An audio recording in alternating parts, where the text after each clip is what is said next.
Good afternoon, good morning to you. Let me change my screen and get us all set up here. What a joy to be able to come into your workspace or home space or wherever you are this afternoon. It's afternoon for me here in North Carolina. I would not want to be anywhere else though. It is such an important topic that we're taking on today. And I love the idea of being able to sit with one another as parents, as teachers, as adults who have little people in our lives. And let's do something a little bit different and better maybe when we get off of the recording today. So I had every intention of getting in here early today. I wanted to see what happened before I got to my session, but that didn't happen. So I'm going to have to watch the recording. I hope you've had a good day so far. I want to thank you. I know that web-based learning is not easy. I know that there are a few people who are popping in the question and answer box saying, I think I'm in the wrong room. I want to get to the educated track. I know sitting isn't easy. I know being under these circumstances aren't easy, but I want to thank you in advance for what I know you will do to try to make today a good use of our time. For those people who are listening to me today who do the work every day in the classrooms and programs, I appreciate you. And those of us who are, again, sharing this space as mommies and daddies and grandmas and grandpops and aunties and uncles, I thank you too for who you are and what you do. As introduced, my name is Nefertiti. A lot to say, a lot to remember. Classroom teacher by trade, by profession. I've always wanted to be a great teacher. That was when you talk to a 4-year-old Nefertiti, a 6-year-old Nefertiti, what do you want to do when you grow up, Nefertiti? And it was to be a classroom teacher. Because I don't have a lot of time with you, I will tell you that yellow, orangish color arrow has a little guy who I affectionately call Kevin in there. And I don't know about you, but my 3rd year of teaching rocked my world. I met a little guy who was never, ever, ever, ever, ever, ever, ever, ever, ever, ever absent. First one to get to kindergarten, last one to go home. But he taught me so much about being a good teacher team. He was being raised in what we call in Pennsylvania the kinship care system. So his aunt was his caregiver, but he thinks his aunt is his mommy. And one day, this young lady comes to introduce herself to me and she says, well, I'm not Kevin's mom and I would like for you to meet her today. So again, I'm a new teacher. I don't really understand what's going on or where we're going when she says, I want you to meet his mom. Where are we going?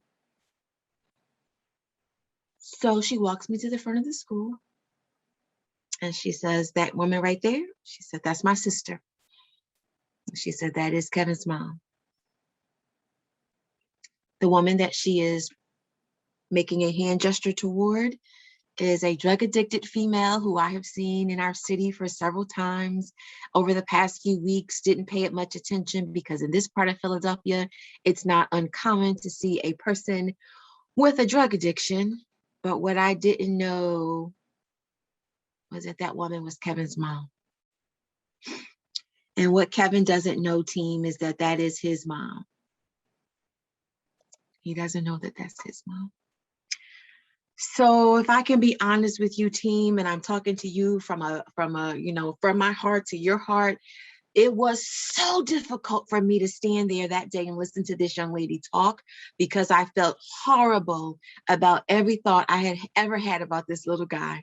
Because I'm going to be honest with you in the few minutes we have together. There were some days when I wish that little guy would stay home. And I feel I can say that to you safely because I believe that if we can talk frankly and honestly about these things, we can make them better. Now, once I better understood what was going on, and now that I am a national trainer with the Devereux Center for Resilient Children, I let every teacher I meet across the country know you are going to have a Kevin.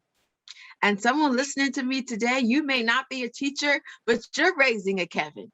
And I'm going to tell you as a woman who is married to a Kevin, please hang into today's webinar and let's do this together. because we can have a whole separate webinar about what it's like to grow up, to live with a woman who's married to a Kevin. Raise your hand if you know exactly what I'm talking about. My husband was all lots of stuff going on in his childhood, and one day we were looking at some pictures with our children, and he was on the front of the school with this big certificate. I already knew he got suspended from first grade, second grade, third grade, preschool. I said, honey, what you get the certificate for? He said, perfect attendance. So I knew you weren't Kevin. But here's what I mean when I say this.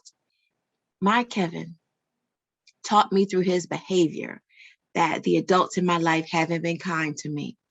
And I don't know what's going to make me trust you, lady. And I don't know what you think you're going to do to make this different. And that's what his body language told me every day. But when that little guy recognized that Miss Bruce is going to be here through the tough moments and the moments where we're clear sailing, I'm going to support you when you need it, and I'm going to step back just enough when you don't need it. Kevin taught me that the way to a child's education is through his or her spirit. And I don't mean to infer that of a religious connotation. I just tell everybody I get a chance to talk to, we have to start teaching to our children's spirits, because that's your reader, that's your writer.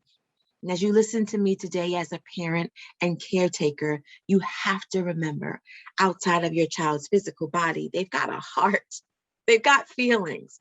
And that's where we want to make sure we connect. Yes. So again, I got a whole lot to tell you. So I gotta hurry up. I'm gonna tell you. I'm gonna tell you I have a picture of Oprah up there. Oprah is going to call me one day because I've taught a few Kevins who I know are going to grow up to be rich and famous. And when they say my mom was great, my dad was great, my grandpa was great, they're also going to say they met a teacher named Miss Bruce who was great. That's what they're going to say. And I'm going to go on Oprah and talk about it. Yeah, that's what's going to happen. Oprah's going to call me one day. And I want to go to the show where she's giving away stuff. I've got a student loan I need to pay off, so I need Oprah to call me. Someone came into my Instagram page a few weeks ago. She said, Nefertiti, you were great. The webinar was wonderful. You really are going to Oprah. And I text back to her and said, that is not even the goal here. Now, if Oprah called me, I'm going. But if Oprah never calls me, I know that I've made the difference in the life of just one child or maybe two. Or what I do know is I've given it my best. And that's what I promise you for the next half an hour that we're together. I hope to begin a conversation with you that you can have with other people in your life, because that's why we do this work. We are not to get off today's webinar and be the same person. Maybe one thing, one sentence will change the way you look at something. That's why we get together on days like this. And again, I am so thankful for you. I have been with the Devereaux Center for Resilient Children for 20 amazing years. I don't know, since this COVID thing, I've been stuck behind my laptop talking to a black dot on the screen. It's been very interesting. I do my first live presentation Saturday. I'm going down to Knoxville, Tennessee. There's been some really devastating things that have happened to that community. And we're going to go down there and cheerlead the early childhood community. So I'm a little bit hesitant, but I'm going to go. Those two books on the screen are two books I've had the chance to co-author. Building Your Balance. We're going to talk a little bit about us today, that one. And then Socially Strong, Emotionally Secure. You're listening to me today as a parent. That's a great book for us to have at home. It helps us think about resilience-based activities that we can do with our kiddos. Yeah. Again, I'm calling from North Carolina today. It's 3:44 East Coast time. I just picked my six-year-old up from first grade and have a 17-year-old, and I share my life with my spouse. The other thing I want you to know before we run out of time is that I do what I love. Thereby, I don't have an occupation. I have an occupation. And I don't care what you're doing in your walk of life. You have to do it with some degree of passion. Your children are watching you, and you want to see them to see you living a life where you're living out your occupation. Yeah. All right. That's enough about me. Get ready to type because I want to get to know you. I wish I could see you and hug you because my love language is touch.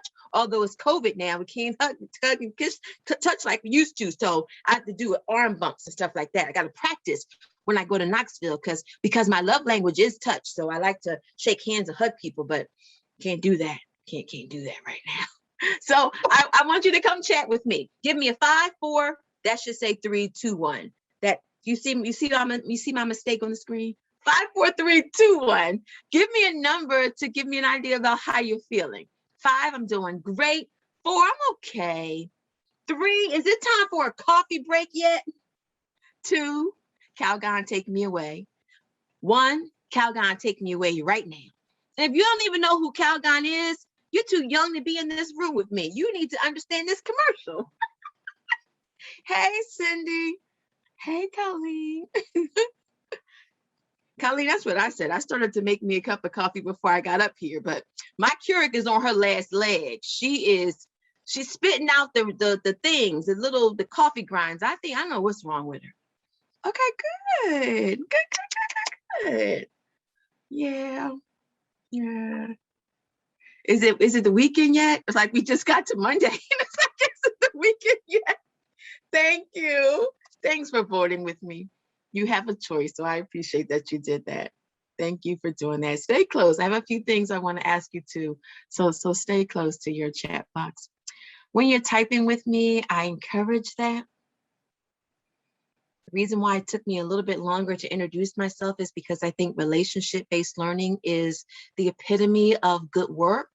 And I want you to feel like you have a friend in me, or at least a colleague, when this webinar is concluded. So that's why it's important to me that it's not just a woman on the other side of the screen, but you feel you have someone that understands, that's doing it with you. And that's why I do that. So when you're ready to talk to me, just go ahead and talk. I don't care about typos. I just want you to type. I don't care about typos. Just type with me as often as you want. When you see me looking down, it's just me looking at my notes, trying to make sure I stay on task. Again, I'm excited to be here with you today. I have a few videos I want to show, so hold on for the ride. And again, just take a quick look at those 4 learning guidelines for today, please.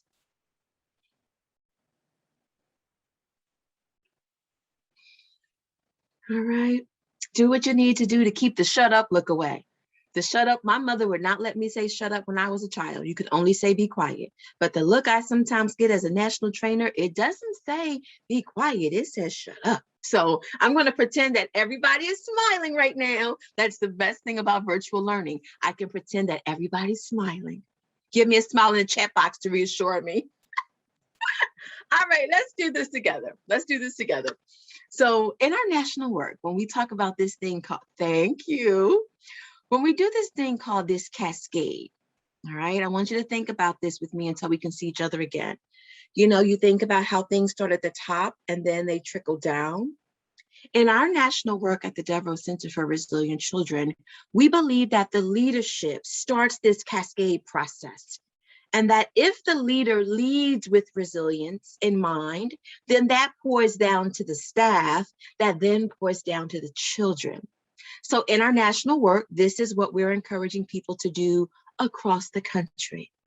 Now today, as I was getting ready to be with you, I wanted to think about, where do we fit in as parents? Where do we fit in? Do you see yourself as the holding it all together for your family, being active within your community, being the matriarch of your family? Do you feel like you're the well? Or do you feel like you're the pitcher? You're doing that work daily to make sure your children have what they need. Well, there's no right or wrong about either one of those approaches today. But what we are going to quiet ourselves and think about is, what do I have to pour into my children? Whether you are a well or whether you consider yourself the pitcher, I'm asking you to quiet yourself with me this afternoon and think, what am I pouring in to my babies? And if you happen to listen to me with both an educator hat on, someone who works within the profession, but you're also a teacher, you're also a parent, then you understand this. I'm asking you today, if the cascade is going to happen and it starts with me, what am I pouring into my children? Now, while we're thinking about that, I do want to quiet you just for 10 seconds and ask yourself, when was the last time I thought about my well-being with intention? When was the last time I did something for myself because I knew that I am a cascade and that I am pouring out? So whether you're thinking about yourself as the well, or you're thinking about yourself as the pitcher, what's inside?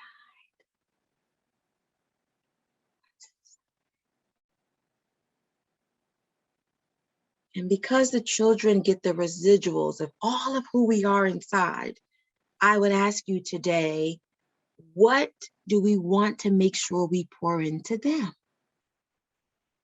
Now, in our national work across the country, here are some of the things that we see on the screen. People say, I want my baby to have friends. I want my little one to have love and safety and confidence and be able to take safe risks. I want my child to have a positive self-concept, to be able to emotionally self-regulate, to have an anti-racist mindset, to be courageous. And so can I just pause here for a second and ask you, which one of these is your favorite? When you think about your babies, if you could only pick one, I know it's a hard thing to do, but if you could only pick one, which one would you pick to make sure it gets packed into your baby's suitcase? And if your choice is not up there, what you thinking?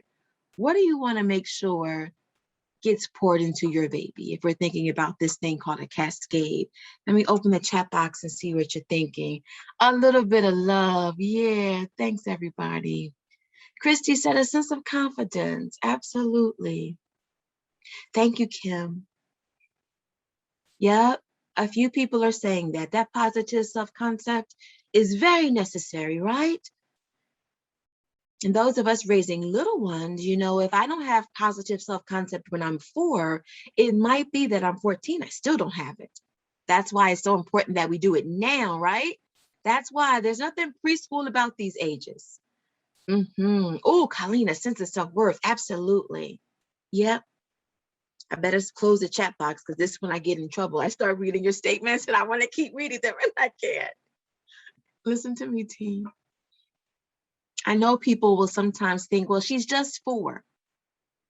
I want you to be able to remind them by first reminding yourself that I'm packing my child's suitcase for life. And just like you don't want to wait until the night before, although some of us do this, don't wait the night before to pack the suitcase of life. If you want to go to Jamaica or Hawaii or wherever you go and your style is to pack your suitcase before you go, that's fine. Do not wait to pack your child's suitcase of life the night before. That job is one we must do daily. I ask that you continue to open up with this concept with me. There's nothing preschool about a 4-year-old. That's all school right there, because the suitcase is open. We also think of the suitcase as the brain, and the brain is wide open, ready for this teaching. And listen to me clearly. If you want it, you have to teach it. It's not just going to happen. We have to teach it. How does it feel to read what's on the screen right now? 9.5 to 14% of children ages birth to 5 have experienced social and emotional problems.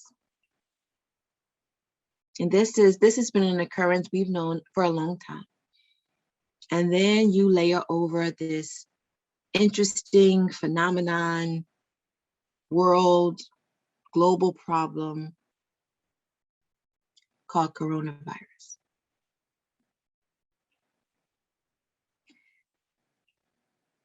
Team members, I think we yet to fully understand what coronavirus and all of its ramifications have done to our children, to our families, to our communities. And what I'm going to ask that you do is don't worry yourself about what it's going to do, what it's done. Don't do that. But rather live today well and think about what I can do to pack the suitcase. Because if it's not coronavirus, it's going to be something else. Every day we wake up just a bit more vulnerable. And so today, when we think about this resilient cascade, what do we need to do? Well, I'm glad you're asking that question because I want to go ahead and give you a few things to think about. Everybody on today's webinar, do we all experience events differently? Absolutely. There's a person on the webinar today, when people talk about coronavirus and all of what it's done, you actually look at them and say, my family has never been closer. All of our needs have been met. We've been okay. Then there's someone on the webinar listening to the live or recorded version. Not only have you not been okay, you really worried about your family and your well-being. Yes, each one of us can experience stress differently. And that's the good news. That's the good news. But this is also something to layer on. Nefertiti, can you learn to be resilient? Is it something that can be taught?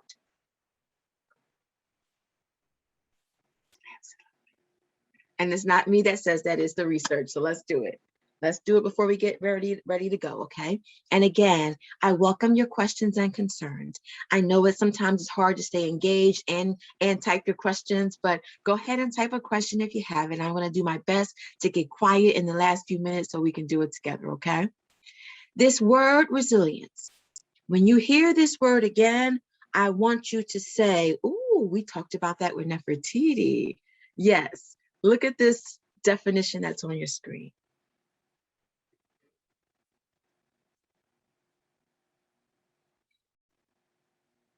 Okay. I like to also say it this way. Life is going to pull on me, but my resilience begins with a decision to bounce back. See, when we talk about this cascade, when a community decides we might be stretched, but we're not going to give up. When a household decides we might be stretched, but we're not going to give up, that's the cascade. And when our little ones learn, yes, this hurts, but I can do hard things. That's resilience. Now, team members, some of what our children are having to endure is hurtful. Some of what you've had to endure is hurtful. Never should have had to deal with these things. But this is also the process of where you learn to be more resilient. And again, someone on the webinar said, why is it that things have to be so yucky for you to learn these skills? And we just kind of laugh. It's so true, right? It's like, oh my gosh, I just wish it could be easy. It doesn't always work like that. But here's what I want to tell you in the last few minutes we have together. Don't let this phenomenon feel so big and out of your reach. You can do this. You can do this. There is a very familiar quote that says, life is not the 90% of what happens to us. It's the 10% of how we deal with it. And until I see you again, I want you to do two things. I want you to look at every scenario, situation you're dealing with through these lenses and look for the magic.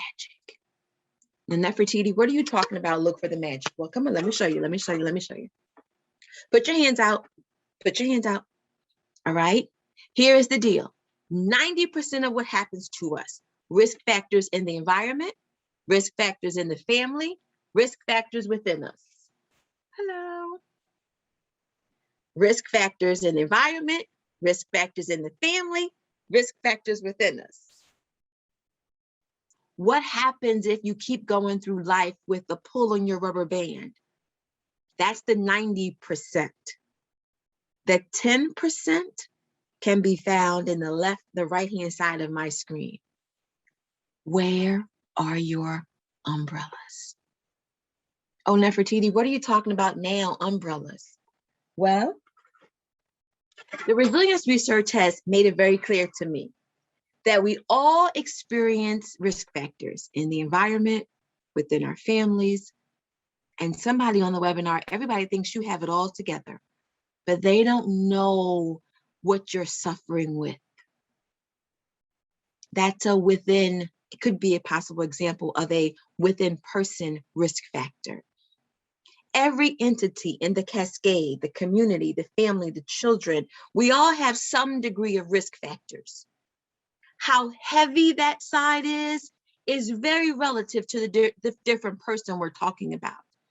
But I like to say that risk factors feel like rain. And here's what I want you to think about till we see each other again. Don't stand in the rain without an umbrella. What you talking about, Nefertiti? I'm talking about a protective factor called environment, a protective factor in your family, a protective factor within yourself. Something you got in trouble for as a child has been your salvation lately. It's been what's saving you. But as a child, you got in trouble for this behavior. I want you to feel or to think with me about, is that what you're using to protect you? Now, to the person that says, Nefertiti, put that umbrella down, that's dangerous. I'm not superstitious. And that's the best thing about doing a webinar, because I can put it up and I don't have to listen to you when you type me in the chat box, because somebody did this to me. They typed in the chat box, Nefertiti, put that umbrella down. And I typed back to them and said, I'm in my own house, don't tell me what to do, LOL. But here's what I want you to think about. What is raining on you right now? Those are your risk factors. Environment, family, within you. How do you combat your risk factors? You work on building your protective factors. Will your protective factors take away the fact that you have some things going on this other side? No, ma'am, no, sir. But what it will do is help you reallocate some of the weight, maybe, because I don't want any of us walking around with so much weight on that negative side where you just feel stuck. And so until I see you again, I want you to work on whatever's going on that risk factor side. It might mean more webinars. It might mean talking to somebody else about it. It might mean asking for some professional help. But you've heard me say this today. If you are going to pour into your children something that was something different than what was poured into you, then you're going to have to work on that side with the risk factors. And while you're working on losing some weight on that side, build the weight on the protective factor side. Now, let me give you some ideas of what we can do until we can see each other again. All right. Protective factors. Let's talk about them. Let's talk about them. Okay. The cascade is going to take this all in. We're going to try to be stronger in our communities. We're going to try to be stronger individually. And the babies get the result of this, because Frederick Douglass said it's easier to build strong children than repair broken men. So let's talk about what we can do. All right. My first umbrella. All right. My first umbrella is called relationships. All right. My first umbrella is called relationships. That was I already said what was on the screen. First protective factor is called relationships. You don't and shouldn't do this by yourself. I peeked in a little at the webinar that came right before mine. We were talking about self-care. I have a personal blog that I do where I just did something called the song of self-care should not be a solo. And part of what I wanted to get across in that particular blog post was the fact that you and I need other people. And that's why I call this protective factor one of the most important things we can do differently. Because at a minimum, everyone we meet is fighting a battle. The best we can do is be kind to one another.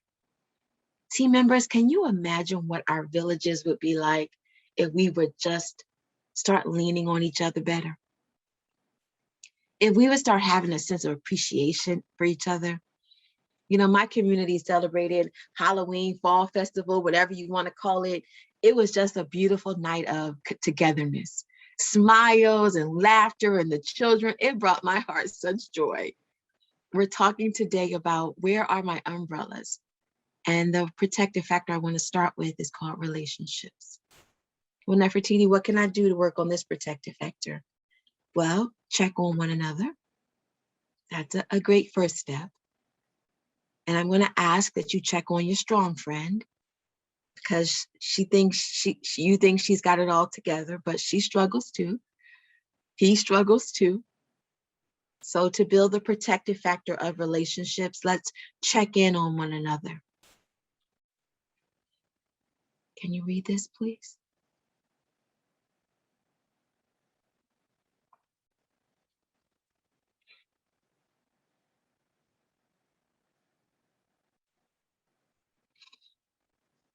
Parents, caregivers, my friends from the Head Start, don't let anything get in the way of you rocking your babies. I know there's a cobweb up over in there. I know the laundry needs to be done. I know the lawn needs to be raked, but don't you let anything get in the way of rocking your babies. Why, Nefertiti? Because it's a protective factor. You said you want love in that suitcase. Don't let any of these things that in 10 years from now, it's not gonna matter. Don't let anything get in the way of you rocking your babies. Ann Maston is the author of this book on the screen. She calls the practices that we need to incorporate into our lives, she calls them ordinary magic. And I am so encouraged by this, because even on my worst day when I'm not the best parent, I can do some ordinary things. Watch this. Put your glasses on as we think about protective factors. And next time you're at the breakfast table with your baby, I want y'all to talk about bacon. You ready? Let's watch this quick video. Well, I think it's perfect that we came here to have a booth chat just amongst father and son, right? Well, I brought you here to find out what's going on in your life. What's going on in your life, huh? Really? And that's your favorite cartoon? They canceled it? Oh man, we gotta send a letter to the network and tell them they gotta bring that back.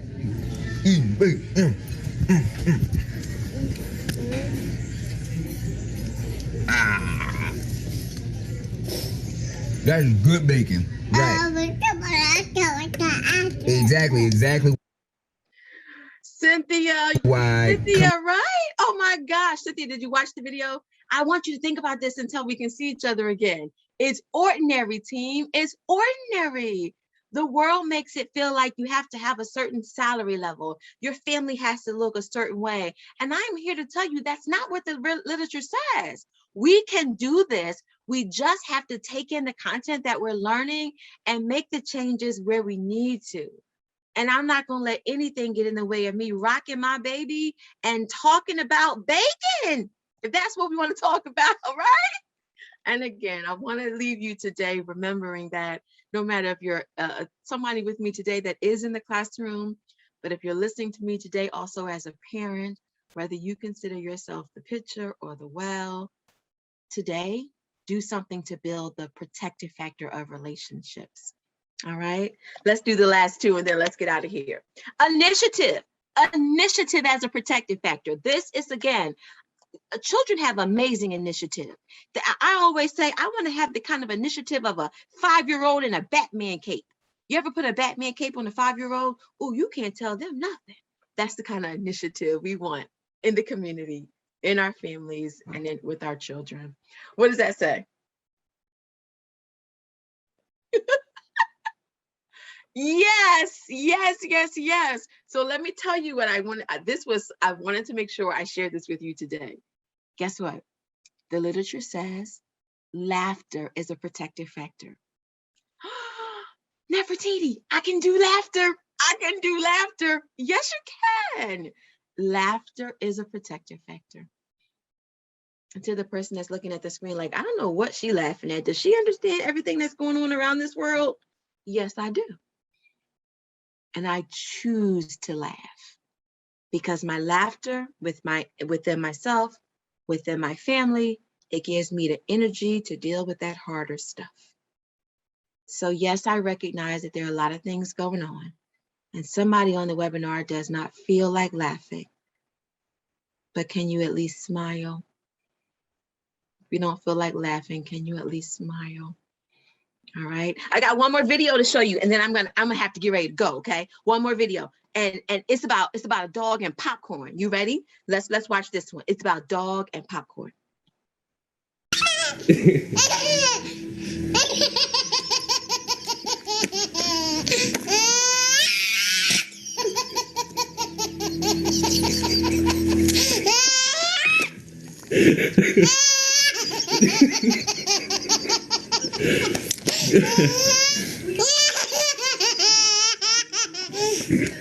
She just loves it.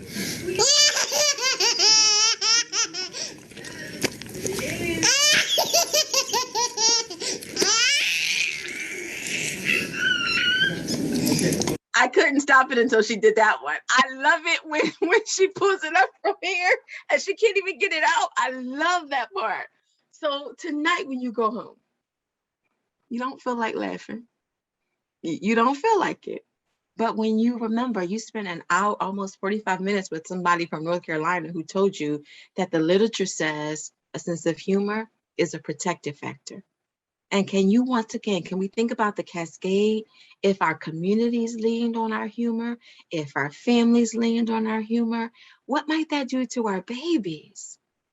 And again, Nefertiti, how you go around laughing when there's so much strife in the world?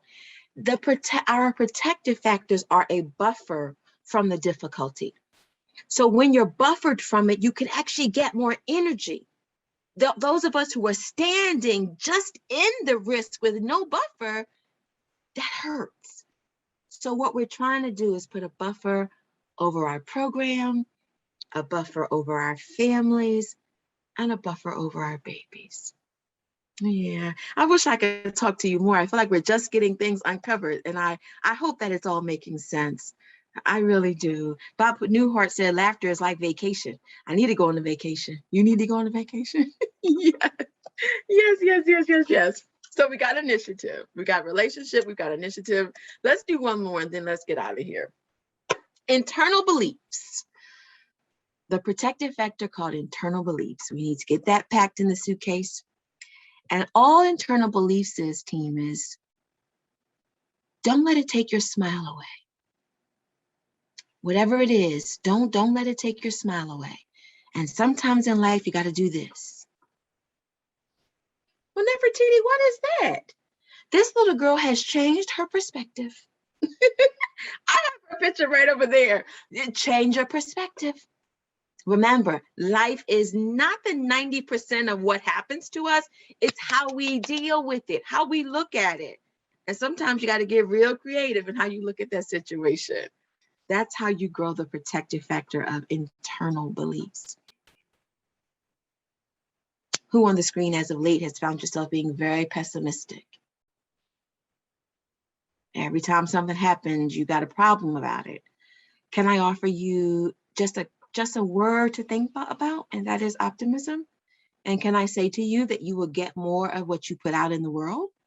So maybe it's time to change that pessimistic attitude and to lean more on optimism. But that's a whole nother webinar for some of us, right? Yeah, that's a whole nother webinar. One of my strategies from the research around internal beliefs is just to pause in gratefulness as often as you can. You know, mom and dad, it's you may not be where you want to be, but you sure are better than you were 14 days ago, 14 years ago, 4 months ago. You're not there yet. You still got some time between, some space to get, but you're on your way. And even when you feel like you've fallen down, it's about getting back up and keeping going, because we have little babies that are watching us. And what are you pouring into them is what the question we asked when we first met each other. All right. All right. So my final protective factor is self-control. So it's it's relationships, internal beliefs, initiative, and now we're ending today with the protective factor called self-control. Now, Nefertiti, what am I supposed to do with this one? Remember that all feelings are to be honored. Once again, think about this cascade. Imagine what could happen in communities if we didn't try to tell people you were wrong or you shouldn't feel that way. Instead, we said to them, I understand how that might feel. If in families we put words, we stop telling our children you can't, that's not okay. All of my feelings are okay. Imagine what would happen in the home if every child knew that their feelings were welcomed and accepted. Imagine if somebody would just talk to you. They wouldn't try to fix it. They would just hold it for you. What would your self-control look like if that happened for you? Again, we're talking about the cascade. All behaviors are feelings to be understood.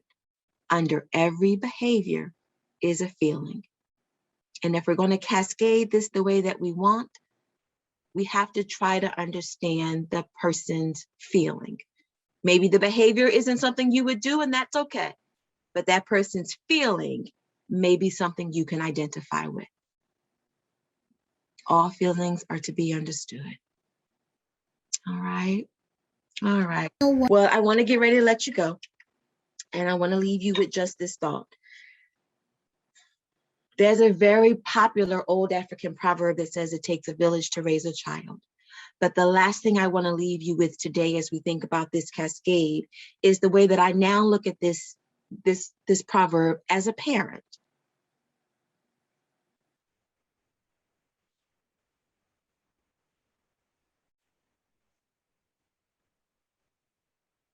Until we can see each other again, I ask you to think about this with me.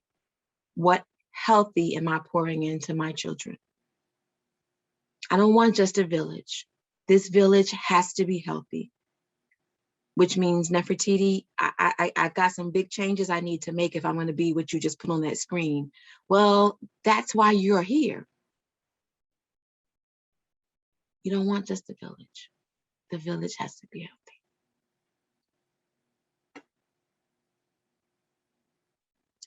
Thank you, Nefertiti. Sure, I want to put just one last screen up in case anybody wants to connect further. This is my email address is there. If you are new to any of our work, go ahead and just take a picture of the screenshot so that you don't have to do this by yourself. And to the team, I hope you have a wonderful day. Thank you. I appreciate the opportunity to hang out with you. Thank you. I hope you have a wonderful afternoon too. Thank or you. Evening. Yes, yes.